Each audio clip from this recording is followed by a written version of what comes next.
Subscribe to my channel for more videos and press the bell icon for latest updates. बिस्मिल्लाहिर्रहमानिर्रहीम। अस्सलामु अलैकुम वरहमतुल्लाहि वबरकातुहू। मेरे प्यारे स्टूडेंट्स, आज का जो हमारा लेक्चर है वो हमने एक बहुत ही इम्पॉर्टेंट टॉपिक को डिस्कस करना है जिसका टाइटल है रेट्रोवायरस। तो बेसिकली सबसे पहले रेट्रोवायरस का मतलब क्या है इसको तो हम बाद में डिस्कस करेंगे। तो इसके कुछ करैक्टर हैं जो आप कह सकते हैं, जो इसका इंट्रोडक्शन है वो हम डिस्कस कर लेते हैं। सबसे पहले ये आरएनए वायरस है, बहुत इंपॉर्टेंट है ऑब्जेक्टिव, और ज़्यादातर इनमें से ऐसे वायरस हैं वो ट्यूमर काज करते हैं, और इनमें से कुछ वायरस ऐसे हैं जो कैंसर भी काज करते हैं। अब ट्यूमर और कैंसर में क्या डिफरेंस है, सबसे पहले देखना यह है कि व्हाट इज़ ट्यूमर। कि अगर अनकंट्रोल्ड सेल डिवीजन हो जाए, अनकंट्रोल्ड सेल डिवीजन, ये कहलाता है ट्यूमर। जैसे फॉर एग्जांपल यहाँ बनने सिर्फ 3 सेल चाहिए थे और यहाँ बन 3000 सेल गए, तो ये ट्यूमर कहलाता है। अगर ये ट्यूमर एक जगह से दूसरी जगह फैल जाए तो अब इसको कैंसर कहा जाता है। तो ट्यूमर और कैंसर में सबसे बड़ा डिफरेंस ये है, ट्यूमर लोकलाइज्ड भी हो सकता है, ट्यूमर फैलने वाला भी हो सकता है। जो फैलने वाला ट्यूमर है उसको मेलिग्नेंट ट्यूमर कहते हैं, जिसका दूसरा नाम कैंसर है। और जो आप कह सकते हैं जो एक ही जगह ट्यूमर रहता है वो आगे नहीं स्प्रेड करता, इसको हम कहते हैं बिनाइन ट्यूमर। तो बहरहाल इनमें से काफ़ी सारे वायरसेस ऐसे हैं जो ट्यूमर काज करते हैं, और उनमें से कुछ ऐसे हैं जो कैंसर काज भी करते हैं। उसके बाद वाइडली डिस्ट्रीब्यूटेड इन नेचर में पाए जाते हैं, associated with the tumour production. और नेचर में जिन एनिमल्स में ये रिप्रोडक्शन करते हैं, जिन एनिमल को ये इन्फेक्ट करते हैं, उनमें कॉमन सिम्टम नज़र आते हैं, ज़्यादातर उनमें से ट्यूमर्स काज करते हैं। और जैसे फोल कहते हैं परिंदों को, रूडेंट्स कहते हैं कुतरने वाले जानवरों को, कैट्स। तो ये कुछ इंट्रोडक्टरी स्टेटमेंट्स हैं जो रेट्रोवायरस से रिलेटेड अपने जहन में रखनी है। सबसे पहले आरएनए है और ट्यूमर वायरसेस है। ट्यूमर क्या होता है ये आपको पता चल ही गया होगा, और इसकी जो इन्फॉर्मेशन है हमें बरसों से है, यानी इससे रिलेटेड जो बीमारियां हैं वो काफ़ी अरसे से इंसान जानता है। और इसका काम एनिमल्स के अंदर यूजुअली ट्यूमर प्रोडक्शन है। जैसे 3-4 एग्जांपल दिखे, फोल परिंदों को कहा जाता है, रोडेंट्स कुतरने वाले जैसे चूहा है, खरगोश है, वो कुतर के खाते हैं, और कैट्स।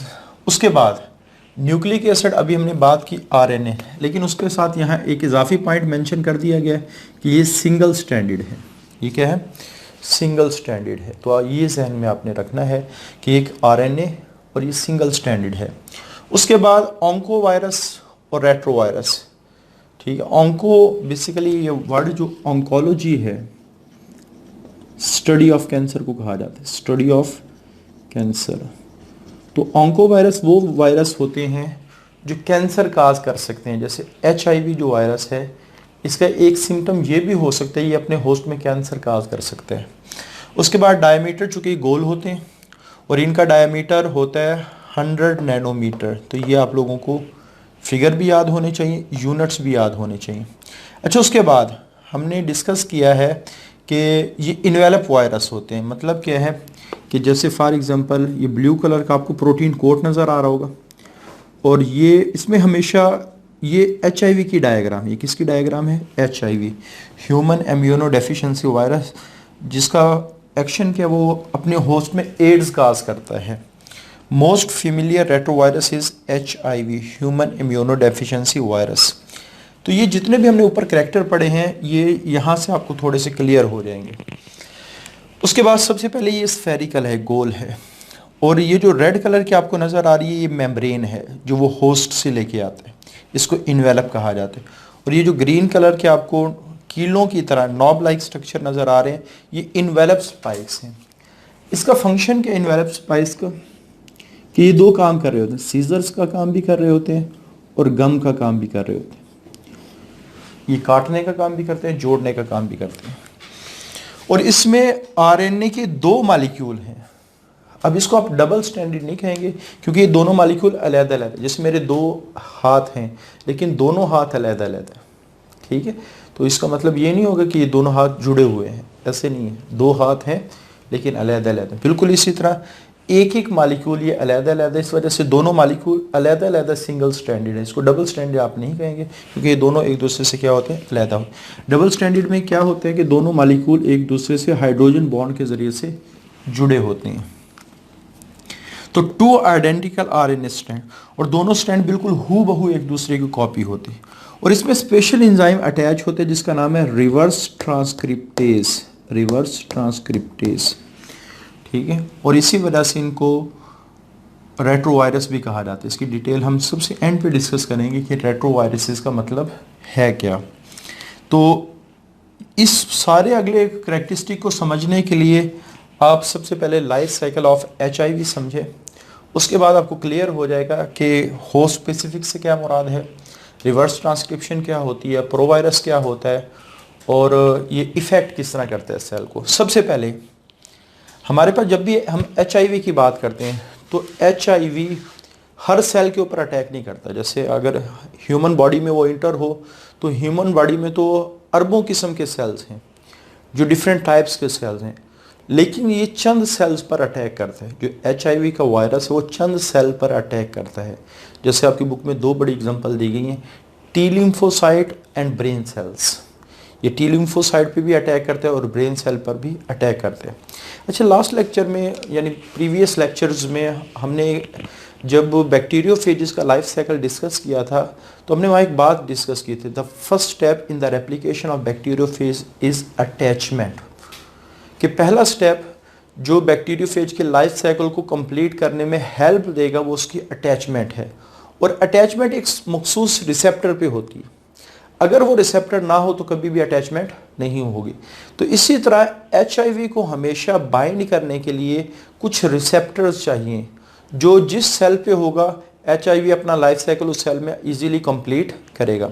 तो टी लिम्फोसाइट पे वो रिसेप्टर मौजूद होते हैं, हमारे कुछ ब्रेन सेल पे वो रिसेप्टर मौजूद होता है, कुछ मैक्रोफेजेस जो वाइट ब्लड सेल की टाइप है उसके ऊपर भी ये रिसेप्टर मौजूद होता है।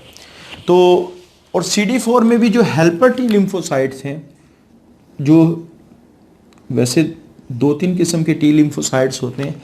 हेल्पर वो होते हैं जो रिएक्शन को स्टार्ट करते हैं, उसके बाद आते हैं साइटोटॉक्सिक टी लिम्फोसाइट जो जाके किसी भी चीज़ को खा जाते हैं फैगोसाइटोसिस के ज़रिए से। तो ये ज़्यादातर किस पे होते हैं, हेल्पर टी लिम्फोसाइट। ये बात अपने जहन में रखनी है, ठीक है। तो हर वो सेल जिसके ऊपर CD4 रिसेप्टर मौजूद होगा, HIV का वायरस उसके अंदर अटैच होके इंटर होगा, रिप्रोडक्शन करेगा और उस सेल को इफेक्ट करेगा। क्लियर। तो सबसे पहले लाइफ साइकिल ऑफ HIV में जो पहली बात आपने याद रखनी है कि रिसेप्टर होस्ट सेल के पास CD4 रिसेप्टर होना चाहिए। होस्ट सेल के पास CD4 रिसेप्टर होना चाहिए। तो CD4 का लफ्ज़ी मतलब क्या है, बेसिकली ये टी लिम्फोसाइट अपने दूसरे सेल्स के साथ कम्युनिकेशन के लिए इस रिसेप्टर को यूज करते हैं, ठीक है। इसका लफ्ज़ी मतलब है cluster of differentiation. Cluster of ये मुख्तलिफ टाइप्स हैं जिसमें से CD4 एक टाइप है। तो पहली चीज़ ये है कि टी लिम्फोसाइट के ऊपर क्या होना चाहिए, CD4 रिसेप्टर होना चाहिए। जैसे ये आपको नज़र भी आ रहा होगा, जो HIV है वो CD4 रिसेप्टर पे आके बाइंड करता है। अच्छा, अगला स्टेप, जो ही ये बाइंड करता है तो यहाँ जो स्पाइक्स हैं ये 2 काम करना शुरू करते हैं। इसकी सेल मेम्ब्रेन को कट करते हैं, अपने सेल में एनवेलप को कट करते हैं, दोनों को आपस में ज्वाइन कर देते हैं, यानी इस तरह की कंडीशन बन जाती है। इस तरह की कंडीशन बनने से एक रास्ता बन जाता है। तो पहला स्टेप क्या है, अटैचमेंट का। विरियन, ये हमने बार बार प्रीवियस लेक्चर्स में डिस्कस किया है कि विरियन क्या होते हैं। हर वो वायरस जो आउटसाइड द सेल हो वो विरियन कहलाता है।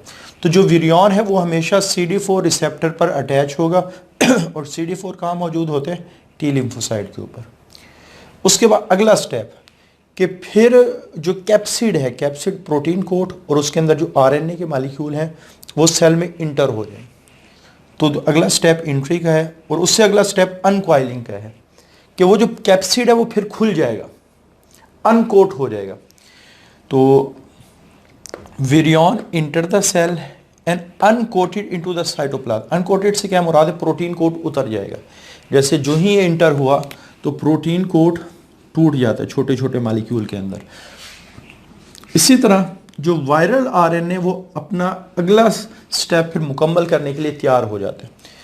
तो दूसरा स्टेप क्या है कि जो वायरस कोट है और उसके अंदर जो आरएनए के मॉलिक्यूल है वो इंटर होंगे, कोट खुल जाएगा, डिफरेंट पार्टिकल में डिवाइड हो जाएगा। उसके बाद वायरल आरएनए अपना स्टेप कंप्लीट करेगा नेक्स्ट। तो virion enter the cell, uncoated into the cell. तो वायरल आरएनए कौन सा स्टेप कंप्लीट करता है? रिवर्स ट्रांसक्रिप्शन का। अब रिवर्स ट्रांसक्रिप्शन क्या होती है? तो पहले आपको याद है कि ट्रांसक्रिप्शन होती क्या है? डीएनए से आरएनए का बनना, ये ट्रांसक्रिप्शन कहलाता है। अब आरएनए से अगर डीएनए बन रहा हो तो ये रिवर्स ट्रांसक्रिप्शन कहलाता है।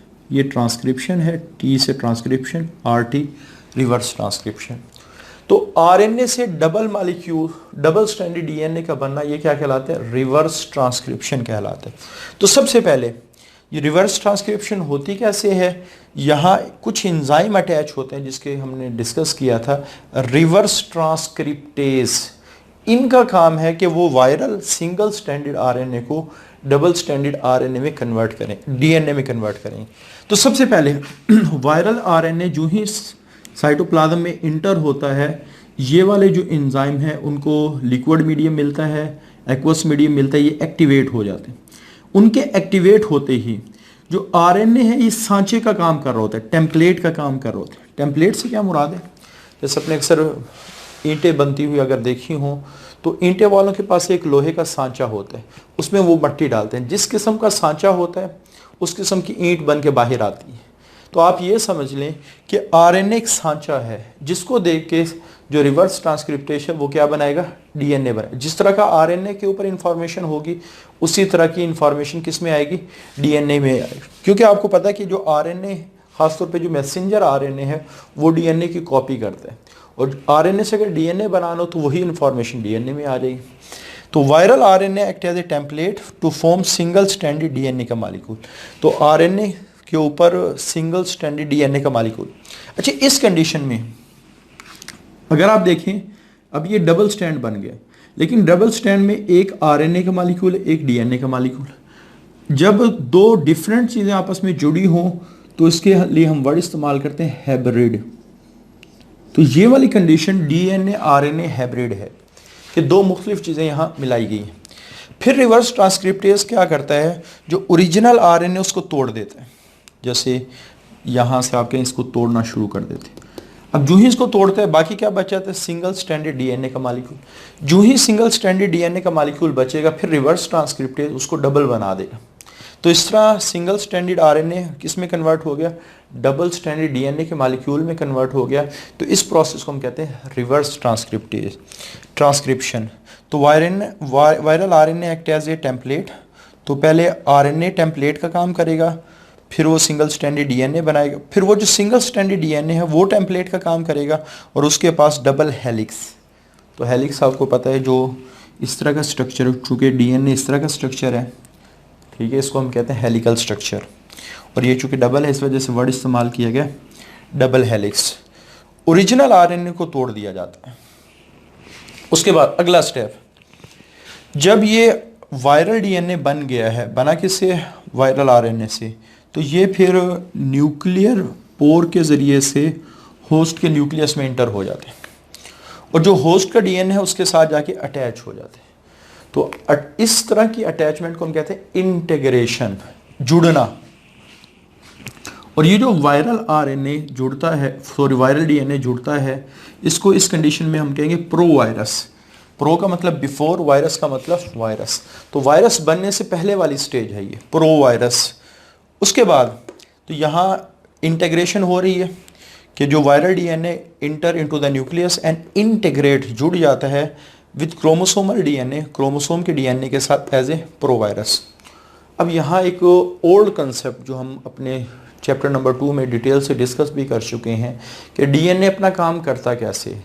तो डीएनए से पहले आरएनए बनता है, आरएनए से प्रोटीन बनती है, प्रोटीन्स फिर वो फंक्शन परफॉर्म करती है, एंजाइम बनते हैं, स्ट्रक्चर्स बनते हैं, चीज़ें बनती हैं, केमिकल रिएक्शंस होते हैं, तो सारे सेल की एक्टिविटी को कंट्रोल।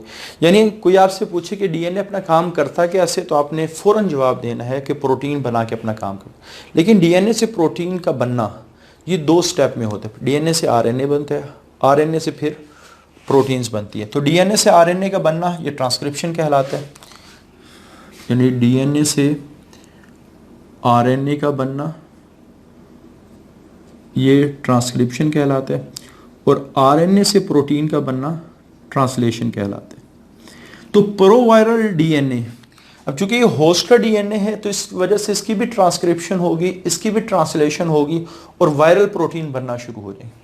अब वायरल प्रोटीन में क्या क्या चीज़ें हैं कि सबसे पहले उन प्रोटीन्स, ये ऐसी प्रोटीन्स है जिसने मिलके कैप्सिड बनाना है, ये ऐसी प्रोटीन्स हैं जिससे मिलके स्पाइक्स बनाने हैं, ये ऐसी प्रोटीन है जिससे मिलके रिवर्स ट्रांसक्रिप्टेज बनेगा। तो वायरस की जितनी भी प्रोटीन्स हैं वो सारी इस वायरल डीएनए से बन रही होती। तो वायरल डीएनए सबसे पहले उस आरएनए में कन्वर्ट होता है जिसकी इंफॉर्मेशन से क्या बनती है, प्रोटीन्स बनती है। तो ये प्रोसेस ट्रांसलेशन का होगा, ट्रांसक्रिप्शन का होगा, और आरएनए से प्रोटीन का बनना ये ट्रांसलेशन का होगा। अच्छा, यहाँ वायरल डीएनए से 2 किस्म के आरएनए बनते हैं। एक वो आरएनए जिसने प्रोटीन्स बनानी है, और एक वो आरएनए जिसने नेक्स्ट जनरेशन के कैप्सिड में इंटर होना। कैप्सिड से क्या मुराद है, प्रोटीन कोट में इंटर होके वायरस बनाना है। तो यहाँ 2 किस्म के आरएनए बनते हैं। तो ये वाला आरएनए भी बाहर आ जाते हैं, ठीक है। तो अगला स्टेप क्या है कि जो वायरल आरएनए का बनना और प्रोटीन का बनना। प्रोटीन कैसे बनती है, वायरल डीएनए की पहले ट्रांसक्रिप्शन होती है, ट्रांसलेशन होती है, और प्रोटीन्स बन जाती है। उसके बाद अगला स्टेप छठा, अब ये जो प्रोटीन्स हैं ये सारी जुड़ना शुरू हो जाती है और जुड़ के कैप्सिड बनाती है। उसके बाद इस कैप्सिड के अंदर आरएनए आ जाते हैं, इस आरएनए के साथ रिवर्स ट्रांसक्रिप्टेज के मॉलिक्यूल अटैच किए जाते हैं, ठीक है। और इससे पूरा वायरस का कोट बशमूल उसके न्यूक्लिक एसिड के तैयार हो जाता है, ठीक हो गया।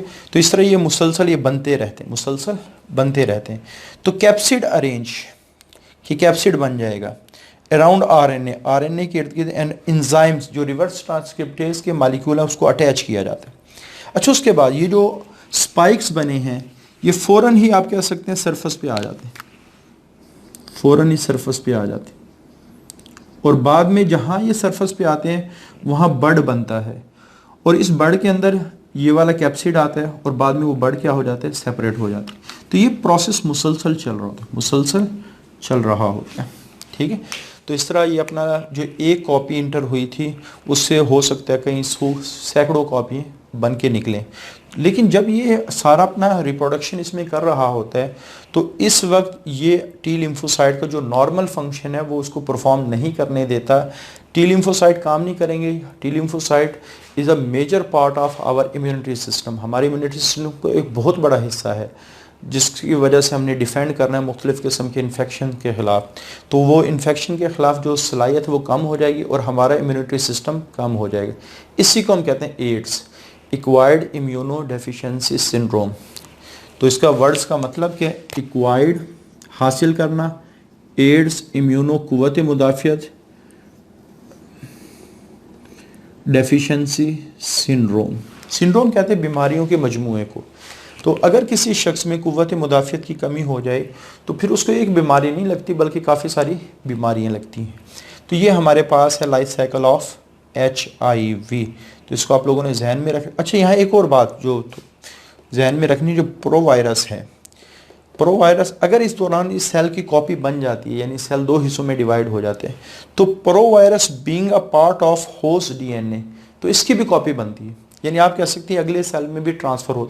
और बाज़ केसेस में प्रो वायरस खुद सेल को मोटिवेट करता है वो ज़्यादा से ज़्यादा डिवाइड करे। इस वजह से ये बहुत बड़ा काज है जो रेट्रो वायरस है ट्यूमर प्रोडक्शन का, ट्यूमर प्रोडक्शन, क्योंकि ये खुद बाज़ दफ़ा सेल डिवीजन को क्या कर देते हैं, एक्टिवेट करते हैं। तो उससे बनने वाले जितने भी सेल्स हैं, चूँकि ये प्रो वायरस होस्ट के DNA का पार्ट है, इस वजह से वो हर सेल में मूव करता जाएगा। अगर इस सेल से 1000 सेल्स बनते हैं तो हज़ारों सेल में प्रो वायरस मौजूद होगा। क्लियर, ठीक है। तो ये हमारे पास लाइफ साइकिल ऑफ HIV है। अब जो रिमेनिंग कैरेक्टर हैं यानी जो बाकी करैक्टर हैं रेट्रो वायरस, उसको डिस्कस कर लेते हैं। अच्छा, सबसे पहले बाकी करैक्टर को डिस्कस करने से पहले मैंने कहा था कि जब लाइफ साइकिल एंड होगा तो मैं आपको रीज़न बताऊंगा इसको रेट्रो वायरस क्यों कहा जाता है। रेट्रो का लफ्ज़ी मतलब है बैक। रेट्रो का लफ्ज़ी मतलब क्या है? बैक। जो नॉर्मल प्रोसेस सेल में होता है वो डीएनए से आरएनए बनता है। अगर इस प्रोसेस को बैक कर दिया जाए, यानी आप कह सकते हैं रेट्रो बैक का लफ्ज़ी मतलब क्या है? रिवर्स ट्रांसक्रिप्शन का होना, कि ये वायरस चूंकि रिवर्स ट्रांसक्रिप्शन करवाते हैं, इस वजह से इनके लिए वर्ड हम इस्तेमाल करते हैं रेट्रो। तो इसके जो रिमेनिंग करैक्टर हैं उनको डिस्कस कर लेते हैं। सबसे पहले कुछ वायरस ऐसे हैं जो नॉन स्पेसिफिक, उनको रिसेप्टर नहीं चाहिए, उनको बस सेल चाहिए और वो किसी भी सेल को क्या कर सकते हैं? इफेक्ट। लेकिन इसके एग्जांपल बहुत कम है। ज़्यादातर रेट्रो वायरसेस होस्ट स्पेसिफिक हैं। होस्ट स्पेसिफिक सेल क्यों होता है? जैसे अभी हमने बात की HIV के केस में, तो यहाँ एक CD4 रिसेप्टर है। जिस सेल के पास CD4 रिसेप्टर होगा उस पर तो ये अटैक करेगा, जिस सेल के पास CD4 रिसेप्टर नहीं होगा उस पर ये अटैक नहीं करेगा। तो जितने भी होस्ट स्पेसिफिक वायरसेस होते हैं उनको अटैचमेंट के लिए एक मखसूस रिसेप्टर चाहिए होता है। अगर वो रिसेप्टर सेल पर है तो उसमें जाके लाइफ साइकिल कंप्लीट करेंगे। जैसे in the case of AIDS, host cell poses, जो HIV के केस में जो होस्ट सेल है जिसको T लिम्फोसाइट कहते हैं, a specific receptor required for adsorption. Adsorption का मतलब क्या? यहाँ अटैचमेंट। यहाँ क्या मतलब है? अटैचमेंट। ठीक है। To penetrate in several type of leucocyte. यहाँ ल्यूकोसाइट का वर्ड क्यों इस्तेमाल किया? ल्यूकोसाइट वाइट ब्लड सेल को कहा जाता है और जितने भी लिम्फोसाइट हैं वो वाइट ब्लड सेल की एक टाइप्स हैं। उसके बाद जो ही इंटर होता है तो रेट्रोवायरस के पास एक एंजाइम होता है रिवर्स ट्रांसक्रिप्शन करवाने वाला, जो सिंगल स्टैंडर्ड RNA को डबल स्टैंडर्ड DNA में कन्वर्ट कर रहा है। तो ये आपको लाइफ साइकिल से क्लियर भी हो गया। अच्छा, उसके बाद प्रोवायरस, जो होस्ट वायरल DNA जो आफ्टर ट्रांसक्रिप्शन बना है वो incorporated into host genome, host के जो क्रोमोसोम है उसमें दाखिल हो जाता है एज ए प्रोवायरस। अगर सेल तकसीम होता है, प्रो यानी कहते हैं नए बनने वाले सेल्स को, तो वो अगले सेल में भी मूव करता है। ठीक है। और जब ये होस्ट सेल में रिप्रोडक्शन कर रहा होता है, बाज़ दफ़ा होस्ट सेल की डिवीजन को, सेल डिवीजन को बढ़ा देता है और एक नॉर्मल सेल को किस में कन्वर्ट करता है? कैंसीरियस सेल में कन्वर्ट कर सकते हैं।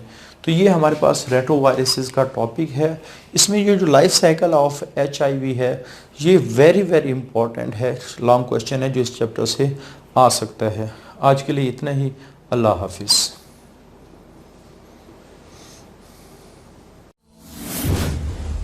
Subscribe to my channel for more videos and press the bell icon for latest updates.